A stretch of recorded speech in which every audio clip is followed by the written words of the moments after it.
would you mind telling the story? Because like this, like I said, this is not like a regular episode. I wanted this to be a fun episode, and it has been a fun episode. And I think it would be a great way to close it out. Do you mind, or would it be too Sure. much to ask?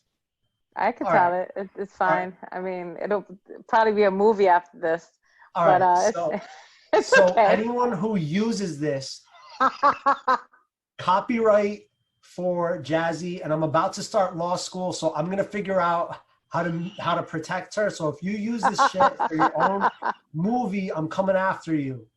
But aside from that, here I present to you Story Time with Jazzy. Story time with Jazzy. Jesus Christ. Yes. God bless everybody. All right. So when I was in high school, I my English teacher gave us an assignment that we had to write a fictional whatever on whatever we wanted to write. It had to be 3 pages long. So I wrote a story about a couple. One was it was her last name was Anderson. She was a supermodel. She was a Sports Illustrated supermodel. I don't remember her first name. And her Reminiscent of Pamela boyfriend, Anderson. probably, who knows? Probably not. but her boyfriend was a high school underpaid high school teacher, and he was very insecure of his supermodel Anderson, you know, because she was always on the front page. She was always looking beautiful. Everyone loved her. So he started getting this obsession with stalking her, right? And so as he's stalking her one night, he comes up and he sees her door to her apartment open. So he goes in and he sees her on the bed. A man is on top of her, and he pulls out his gun and he shoots the guy, kills the guy. And the guy rolls over, he's dead. So she gets up. Before she could say anything, he says, "I loved you." And he shoots her in the head too. So he goes back, he leaves, goes home, takes a shower, finishes grading his grades, his students' grade papers or whatever.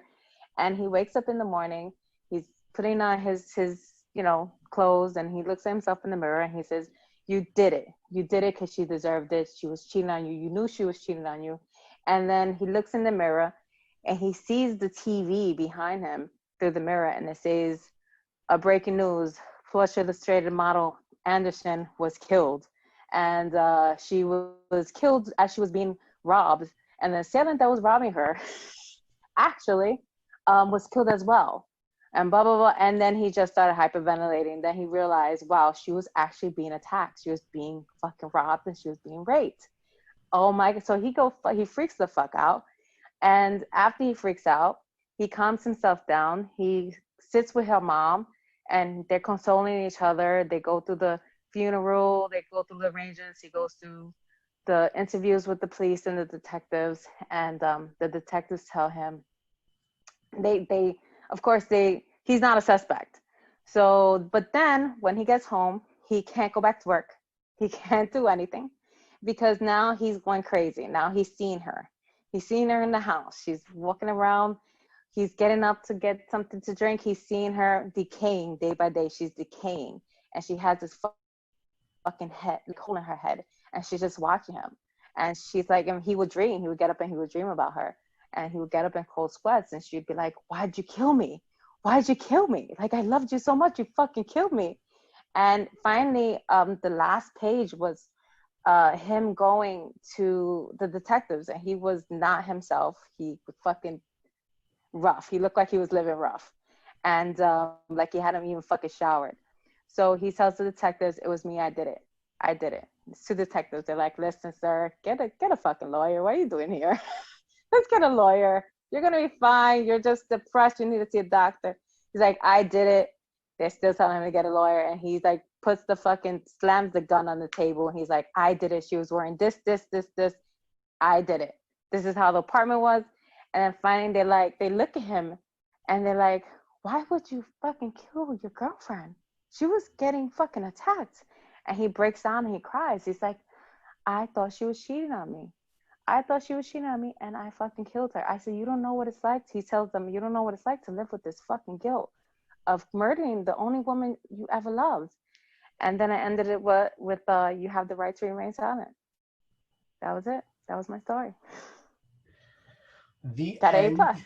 And like, I don't, just every time you say it, because the second time I heard this now, I feel as though you're describing like a real movie. And I don't know, that was amazing. I'm so happy you were able to share that with the listeners here.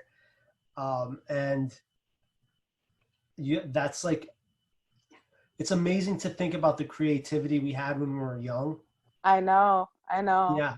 For me, like I'm a musician, so like I've recorded some stuff when I was young, and I go back and I listen. I'm like, in terms of quality, I'm always like, oh, quality's off. But I'm always Yeah. like amazed with like my creative output and stuff. And so Absolutely. I just think it's phenomenal. That Oh, thank story, you. I fucking love it, and I'd love to see it as a movie. I could see it as a movie in my mind as you described it, all the details and stuff. And thank you for sharing that, Jazzy.